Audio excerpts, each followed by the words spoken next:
نحمدہ ونصلی علی رسولہ الکریم اما بعد فاعوذ باللہ من الشیطان الرجیم بسم اللہ الرحمن الرحیم۔ عزیزان محترم، اس ویڈیو میں ہم آپ کو 12 ربیع الاول کی دعا اور وظیفہ کے بارے میں بتائیں گے، جس کی برکت سے نہ صرف آپ اپنی ہر جائز حاجت کو ایک دن میں بآسانی پورا کر سکتے ہیں، بلکہ سب سے بڑھ کر آقا کریم رؤوف الرحیم نبی کریم صلی اللہ علیہ وسلم کی زیارت بھی آپ کو نصیب ہوگی۔ عزیزان من، ربیع الاول کا انتظار ہر عاشق رسول پورا سال کرتا ہے۔ سرکار کی آمد کی خوشی میں لوگ گھر گلیاں بازار بھی سجاتے ہیں، ذکر و اذکار کی محفل رکھی جاتی ہے اور سرکار کا ذکر با آواز بلند کیا جاتا ہے۔ لیکن اس کنڈیشن میں میرا مالک، میرا خالق فرماتا ہے کہ ہم نے آپ کے ذکر کو بلند کیا، یعنی ہم جو نبی کی محفل سجاتے ہیں، نبی کا ذکر بلند کرتے ہیں، بے شک یہ سنت میرے مالک و خالق کی ہے۔ اسی کنڈیشن میں میں ایک دوسری حدیث قدسی کا مفہوم بھی آپ کے سامنے رکھتا ہوں، جس میں فرمایا جاتا ہے کہ بے شک اللہ کی ذات اور فرشتے نبی کریم صلی اللہ علیہ وسلم کی ذات اور ان کی آل مبارکہ پر درود و سلام بھیجتے ہیں۔ اس لیے اے ایمان والو، تم بھی حضور پر اور ان کی آل پر درود و سلام بھیجا کرو۔ یعنی میرا مالک بالکل یہی چاہتا ہے کہ اس کی مخلوق بھی اسی طرح حضور کو محبوب جان کر درود و سلام کی کثرت کرے، جیسا کہ میرا مالک اپنی محبت میں حضور پر درود و سلام بھیجتے ہیں۔ اس لیے درود و سلام عبادت بھی ہے، محبت بھی ہے، عشق رسول بھی ہے، مومن کی پہچان بھی ہے، حق و باطل میں فرق بھی ہے، فرشتوں کی سنت بھی ہے، میرے مالک کا حکم بھی ہے، حاجت کی تکمیل کا ذریعہ بھی ہے، اہل بیت کی شفاعت بھی ہے، انبیاء کا دستور بھی ہے، صحابہ کا منشور بھی ہے، حوض کوثر کا پانی بھی ہے، دل کا سکون بھی ہے، غم سے نجات کا ذریعہ بھی ہے، اور کیوں نہ ہو کہ درود ابراہیمی ایک مکمل عبادت ہے۔ اور ایسا کیوں کرنا ہو کہ میرا مالک و خالق، میرا ودود و جبار و قہار و متکبر و خالق و مالک بھی اپنے حبیب پر اپنی محبت میں اپنے بندے پر درود و سلام کا ورد کرتا ہے۔ بے شک ذکر محمد و آل محمد قیامت تک بلند رہے گا۔ میرا مالک اپنے حبیب کی محبت میں تمام تر مومنوں، فرشتوں اور انبیاء کو بھی یہی حکم دیتا ہے کہ میری محبت کی طرح تم بھی میرے حبیب پر درود و سلام بھیجا کرو۔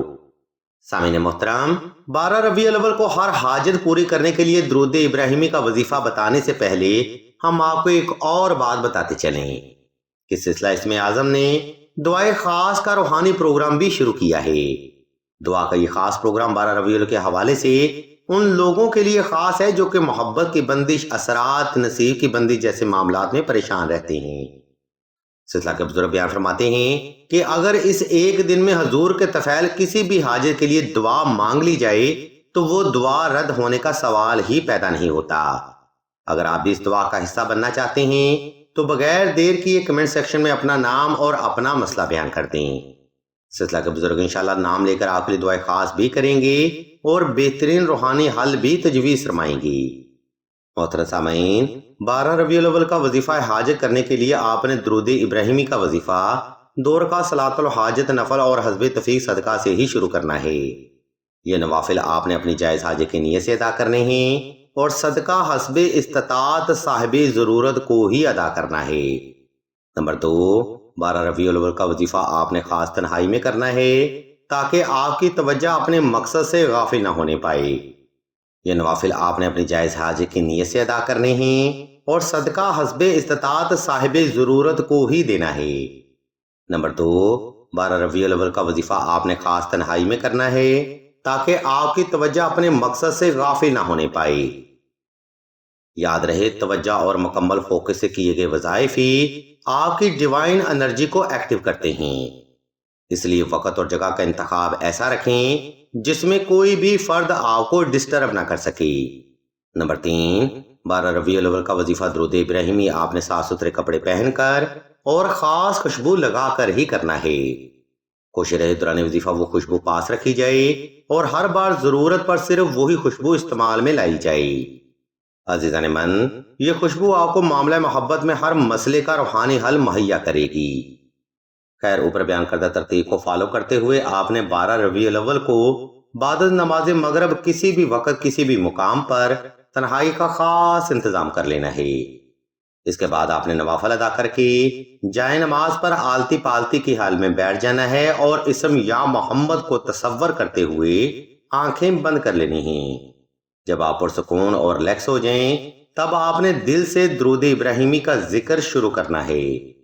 یہ ذکر آپ نے آہستہ آہستہ مکمل توجہ سے، یکسوئی سے، سکون دل سے اور اپنی جائز حاجت کو تصور کرتے ہوئے دل سے کرنا ہے۔ جب یہ ذکر آپ کا تمام ہو جائے تب آپ نے اللہ مالک کی بارگاہ میں ایک لمبا سجدہ حاجت ادا کرنا ہے، جس میں آپ نے اپنی جائز حاجت کو اللہ کے حضور بڑے ادب اور عاجزی سے رکھنا ہے۔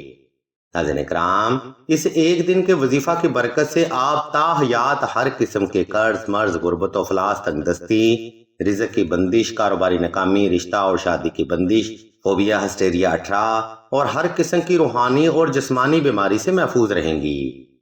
اس لیے 12 ربیع الاول کی عبادت کو ہرگز مس مت کیا جائے۔ الغرض سامعین محترم، آج کا روحانی پروگرام یہاں پر تمام ہوتا ہے۔ اس علمی گفتگو میں ہم نے آپ کو 12 ربیع الاول کا وظیفہ درود ابراہیمی اور عبادت کے بارے میں مکمل معلومات فراہم کرتی ہے۔ اگر آپ کو ہماری یہ علمی کاوش پسند آئے تو ہمارے اس چینل آن لائن استخارہ آن فون کو سبسکرائب کر کے گھنٹی کے آئیکن کو پریس کر دیں اور آل کے نوٹیفیکیشن کو بھی لازمی دبا دیں تاکہ حصول علم کے لیے کوئی بھی روحانی پروگرام آپ سے مس نہ ہو سکے۔ ہم اللہ کے حضور دعا کرتے ہیں کہ تمام مسلمانوں کو اپنے حفظ و ایمان میں رکھیں اور تمام مسلمانوں کی تمام نیک اور جائز حاجات کو صدقہ محمد و آل محمد کی نسبت سے جلد پورا فرمائیں۔